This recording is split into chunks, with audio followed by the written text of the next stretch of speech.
یہ تاریخ گواہ اس چیز کی. اسلام سے پہلے، نبی کریم صلی اللہ علیہ وسلم سے پہلے ایران کی طرف سے ایک شخص آتا تھا، آگے عرب سے پورے خراج وصول کرتا تھا. اس خراج کے لیے وہ اپنی عورتوں کے جسموں سے جو ہوتی وہ زیورات بھی نکال کے دیتے تھے.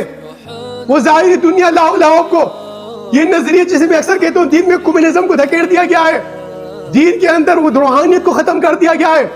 اسی روحانیت کو بچانے کے لیے حضرت امام حسین رضی اللہ تعالیٰ عنہ نے اپنی آل کی قربانی دی.